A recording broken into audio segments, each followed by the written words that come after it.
Have things always been going bump in the night for Elise Rayner? Well, it's time to find out in Insidious 3.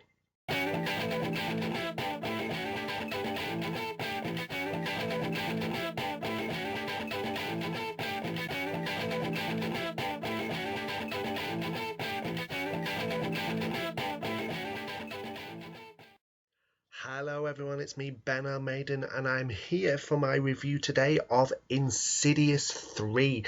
Now I didn't get to see it straight away, but I've seen it now and I'm here to share my review of the film with you guys. Now, for those of you who know me, I'm a pretty big horror fan. And my horror film reviews always tend to do quite well, in particularly on my channel. So I know there's a lot of horror fans out there too, and Insidious is one of my all-time favourite horrors. I'm a big fan of Leigh Whannell and James Wan, for their work on Saw, Dead Silence, that was great too. And the first Insidious was just superb, really spooky horror film. Insidious 2 didn't think was as good as the first one, but still thoroughly enjoyed it. And now Insidious 3 is here. Now this time, writer Leigh Whannell has become the director of the film because James Wan was off directing Fast and Furious 7, which did very well at the box office. And I've got to say, for a first-time director, Leigh Whannell didn't do too badly at all.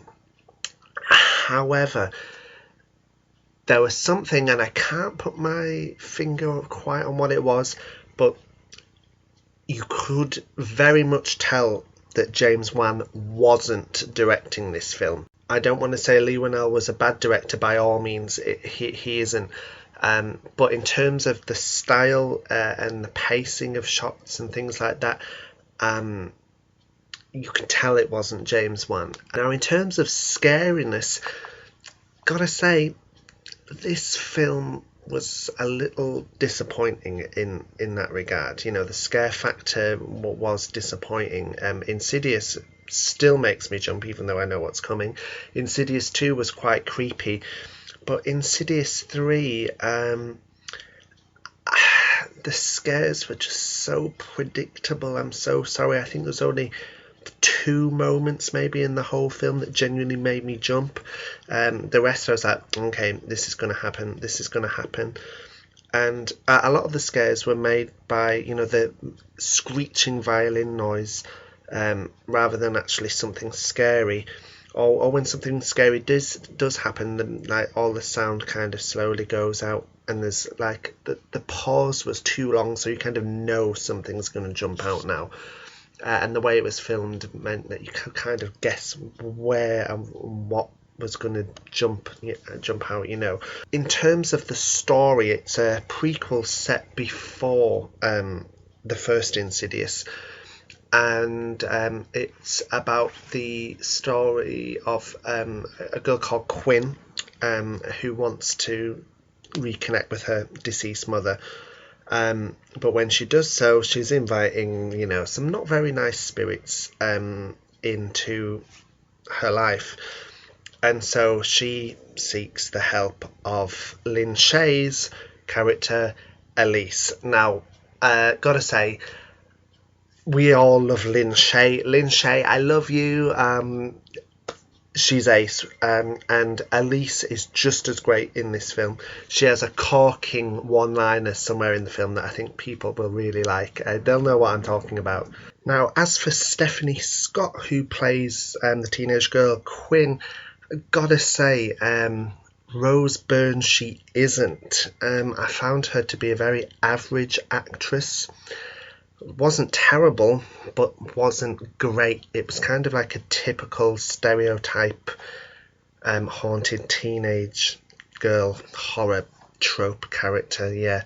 Now her father, Sean Brenner, played by Dermot Mulroney, I thought he was a quite good actor. Actually, I thought he was quite good. His character starts off unlikable, but becomes increasingly more likable. And also returning to the film, Tucker and Specs. This film deals with how Tucker and Specs first meet Elise, how they end up going into business with each other. So that was neat to see the origin of their story, and they still, they're quite funny. I like them two together, and they also have great chemistry with Elise too. Did we need to have the story though of how Elise met Tucker and Specs? No, not really. I mean, we get a little bit of Elise's backstory of her own personal life in this film, a little bit more, and but I just kind of feel like this was an unnecessary step. They decided to go the prequel route, do how Tucker and Specs met Elise, but it doesn't really add much to the mythology of Insidious. We learn about different things Elise can do, but again, it's not adding a great deal to the storyline. And I think as well, especially with the great cliffhanger ending of Insidious 2, it's a shame that storyline wasn't being followed up on, though who knows, maybe that will happen in future installments. If they do a chapter 4 of Insidious, I'm hoping that they'll carry on with that storyline and not do another prequel, that's set between Insidious 3 and Insidious 1.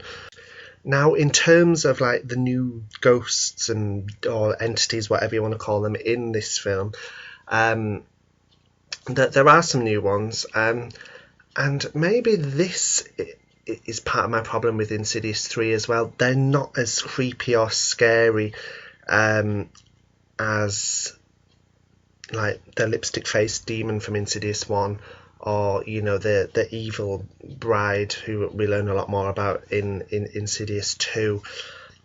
These are just more unnatural looking, and there's one that has a gas mask and breathes very heavy, and that part of me kind of thought, well, lipstick-faced demon gets compared to Darth Maul. Is this kind of like a nudge and a wink to Darth Vader having a gas mask like demon ghost or whatever? But there's a few familiar faces pop up without any spoilers in Insidious 3. But yeah, the new ghosts, they have some scary moments, but not very many. It was a fun little film, but it felt very average. I think it pales in comparison to Insidious 1 and 2. And I don't really know where the fault lies in there. I mean, Leigh Whannell, not bad as a director, just not James Wan. The acting, kind of average. We're introduced to new characters who don't really add much to the mythology. But obviously the star of the show is still Lin Shaye as Elise, and we've got Tucker and Specs there as the sidekicks who we love. But yeah, maybe the problem does lie also with Leigh Whannell's script. I don't know. I feel like it's not adding much to the mythology of Insidious like Insidious 2 did for Insidious 1.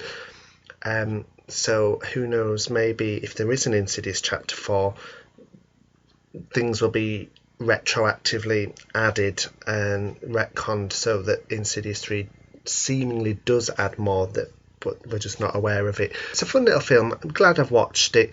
I wouldn't go out of my way to watch it repeatedly like I sometimes do with Insidious 1 and Insidious 2.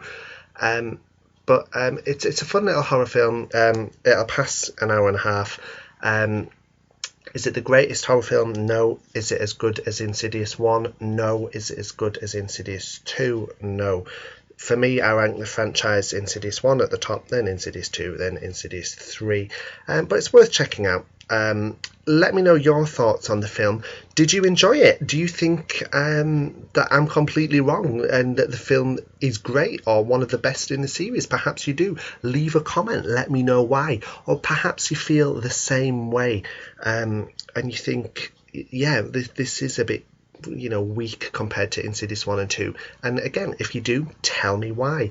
And don't forget, you can follow me on Twitter at BLMaiden, and Entertainment Zone is also on Tumblr at www.entertainmentzone.tumblr.com, and we also have our own podcast, which you should really check out, because all the latest breaking news stories, up to dates, we do like stories of the week or the last couple of weeks, whatever, on the podcast. Talk about that. It's quite fun. Search for the Entertainment Zone podcast on iTunes and be sure to subscribe.